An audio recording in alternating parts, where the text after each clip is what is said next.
मैं कैंसर का और बीपी का और शुगर का, थायराइड का, एर्निए का आदि मैं मतलब बहुत परिस्थिति में मतलब जो परेशान था। 28% था, लेकिन प्रयागराज जाने के बाद में हार्ट जो है 43% हुआ।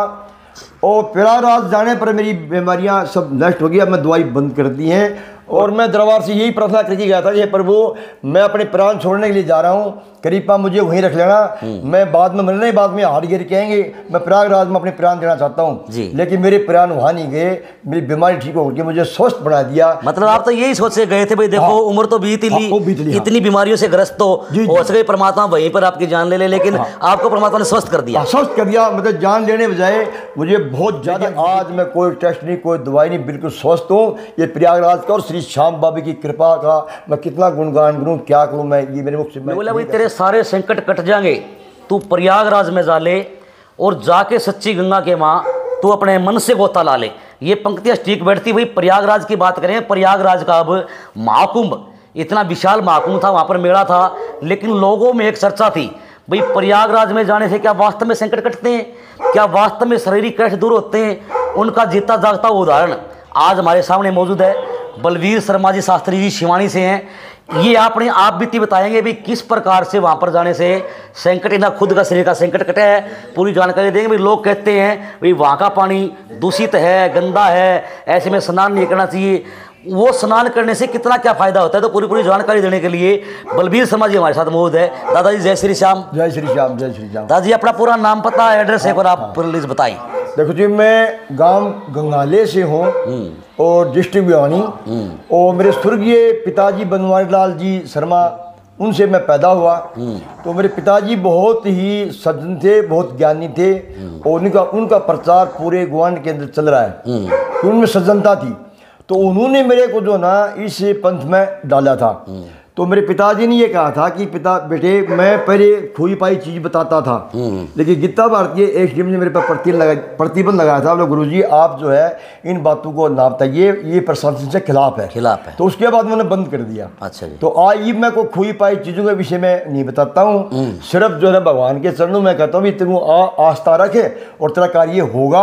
और मैं किसी को प्रभावित करके बुलाता भी नहीं हूँ। लेकिन मैं थोड़ा सा जैसे कि शिरडी महाराज के भी गया और सिंगापुर भी गया जी, और मैं हरिद्वार भी गया, ऋषिकेश से नीलकंठ आदि वैष्णो देवी के अति में बहुत स्थानों पे मैं गया। लेकिन सबसे ज़्यादा जो मैंने आनंद प्राप्त हुआ मैं उसके विषय में आपको बता रहा हूँ कि मैंने सुना था, और मेरे बच्चे लोग भी बोल रहे थे पिताजी वहाँ तो आदमी मर रहे हैं, वहाँ बहुत गंदा पानी है, सब ऐसा कर रहे थे। लेकिन कहाँ का जिक्र है ये? प्रयागराज का। प्रयागराज का, हाँ जी प्रयागराज। तो आप प्रयागराज जाके आए हो? हाँ जी जी, हाँ जी, हाँ जी, बताइए। तो प्रयागराज में जब मैं गया तो वहाँ की मैंने जो व्यवस्था देखी, तो हमारे गांव में कहावत में कि सुई पड़ी दिखे।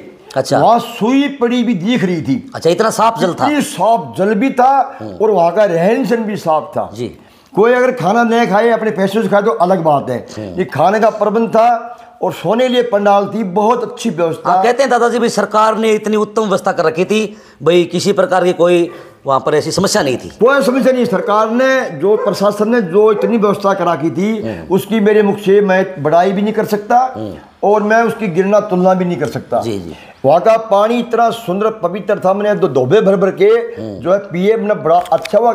मैं कैंसर का और बीपी का और शुगर का, थायराइड का, एर्निए का आदि मैं मतलब बहुत परिस्थिति में मतलब जो परेशान था। आज मैं दवाइयाँ जो थी डॉक्टर रविंद्र से दवाई लेता था, तो मेरा हार्ट जो था 28% था, लेकिन प्रयागराज जाने के बाद में हार्ट जो है 43% हुआ। और प्रयागराज जाने पर मेरी बीमारियां सब नष्ट हो गई। अब मैं दवाई बंद कर दी हैं और प्रयागराज का मैं बहुत गुणगान करता हूँ।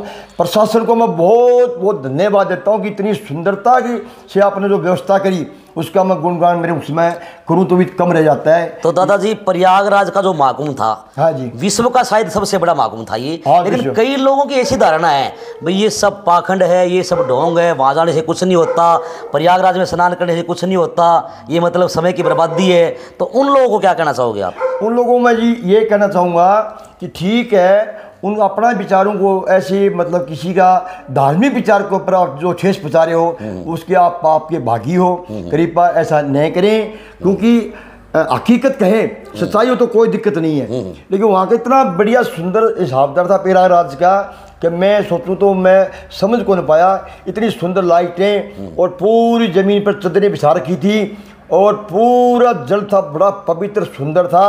वहाँ कोई भीड़ भड़ाका नहीं था, वैसे भीड़ भड़ाका था लेकिन धक्का मुक्की कौन थी, क्योंकि प्रशासन जो था बहुत देख रेख कर रहा था। तो इसलिए वहाँ मतलब किसी को दुर्घटना होने का तो 1% चांस नहीं था, लेकिन दुर्घटना हुई उसका कार्य मेरे भी समझ में नहीं आ रहा क्यों हुई, क्योंकि वो एकदम से लोगों का जो मनोबल था एकदम से डूब के मारने का। देखो जो इतनी बड़ी संख्या में पब्लिक हो जहाँ हर कोई न कोई अफवाह ऐसी फैल जाए तो अफवाह से अफवाह से ऐसा हुआ, लेकिन बाकी ऐसा कुछ था नहीं। तो अफवाह से कुछ हुआ भी 5% और 50% दिख गया, 50% और 200% दिख गया, वो तो दिखाना अलग बात थी, लेकिन ऐसा कुछ नहीं था। तो जी आपका मेन रीजन ये भी वहां पर जाने से आपको मेरे को बहुत शांति मिली है और मैं दरबार से यही प्रार्थना करके गया था, ये प्रभु मैं अपने प्राण छोड़ने के लिए जा रहा हूँ, करीबा मुझे वहीं रख लेना, मैं बाद में मरने बाद में हाथ गिर के आएंगे, मैं प्रयागराज में अपने प्राण देना चाहता हूँ, लेकिन मेरे प्राण वहाँ नहीं गए, मेरी बीमारी ठीक हो गई, मुझे स्वस्थ बना दिया। मतलब आप तो यही सोच से गए थे भाई देखो उम्र तो बीत ली, इतनी बीमारियों से ग्रस्त तो